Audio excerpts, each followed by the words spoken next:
तो स्टूडेंट, अगर आपको पेपर में ड्राइव वेव इक्वेशन कहा जाए तो आपने डेरिवेशन यहाँ से स्टार्ट करनी है कि वेव बेसिकली क्या होती है। किसी मीडियम के अंदर डिस्टरबेंस होती है और वो डिस्टरबेंस एक पॉइंट से दूसरे पॉइंट तक ट्रेवल करती है।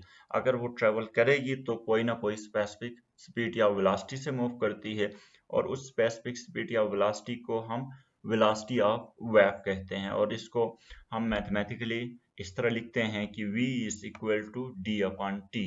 यहाँ पे d डिस्टेंस है और टाइम t है। अब देखिए यहाँ पे हमारे पास एक वेव जनरेट कर रहे हैं और वो जो वेव जनरेट करेंगे वो आगे विद रिस्पेक्ट टू टाइम मतलब उसकी एक स्पेसिफिक वेलोसिटी से मूव कर रही है। देखें, ये जो हमारे पास एक स्ट्रेट वेव बन गई है और वो वेव आहिस्ता आहिस्ता आगे की तरफ मूव कर रही है। अब इसकी कोई ना कोई स्पीड होती है। देखें, अब मैं दोबारा इसको थोड़ा स्पीड बढ़ा के करता हूँ। देखें, अब यहाँ पे हम दोबारा वेव जनरेट करते हैं तो अब उसकी स्पीड पहले से ज़्यादा है।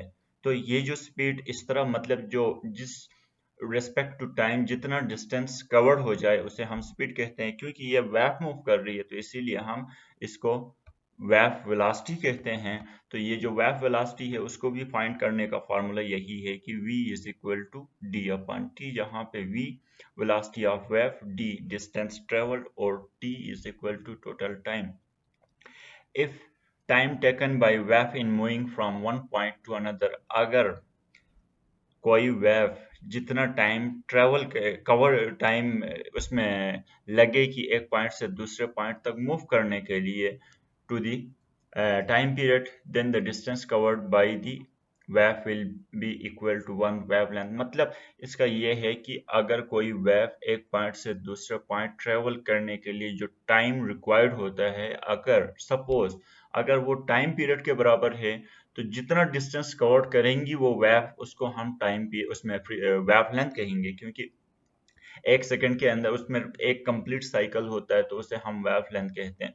तो अगर ये सिचुएशन हो कि जो वेव है जितना टाइम उसको लगेगा एक पॉइंट से दूसरे पॉइंट तक ट्रेवल करने में, अगर वो टाइम पीरियड के बराबर है तो जो डिस्टेंस कवर्ड बाय वेव होगी वो वेवलेंथ के बराबर। Hence v is equal to lambda upon T. Velocity is equal to lambda क्या है, टाइम पीरियड, सॉरी लैम्डा क्या है, वेवलेंथ है। डिस्टेंस कवर्ड वेवलेंथ के बराबर हो गया और टाइम कितना लगा है, टाइम पीरियड के बराबर।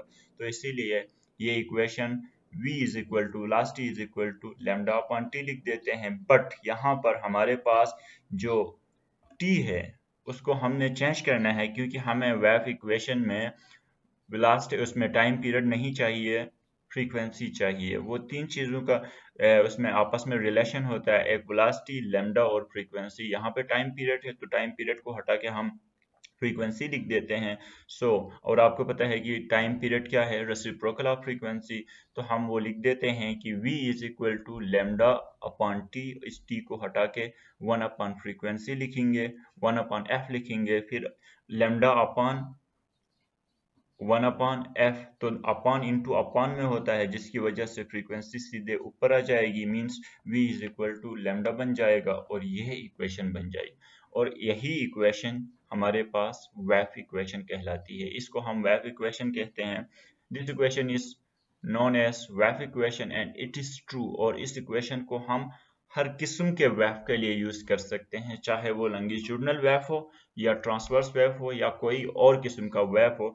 हम उन सारे वेव्स के लिए ये जो हमारे पास इक्वेशन बन गई है, ये वाली इक्वेशन, इसको हम यूज कर सकते हैं।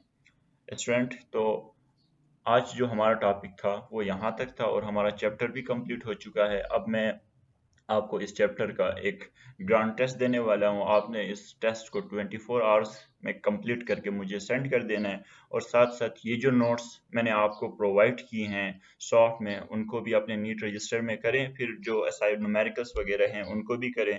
तो हमारे पास ये है कि मैंने AKU EB बोर्ड के हिसाब से जो न्यूमेरिकल्स जहाँ पे हमारे एसलो में मेंशन थे वहाँ पे न्यूमेरिकल्स बना के इस चैप्टर में इंक्लूड किए हुए। तो आपने वो न्यूमेरिकल्स भी करने हैं और साथ साथ ये जो नोट्स हैं इनको अपने नीट कॉपी पे उतारें। और फिर अब मैं जो ग्रांड टेस्ट लूँगा वो 24 आवर्स के अंदर कंप्लीट करके हमें रिटर्न करना है। और कोई चीज़ समझ में नहीं आए इस टॉपिक से रिलेटेड या इस चैप्टर से रिलेटेड तो काइंडली मुझे इन्फॉर्म करें ताकि टाइम पे मैं आपको बता सकूं। और याद रहें ये चैप्टर दोबारा रिपीट नहीं होगा।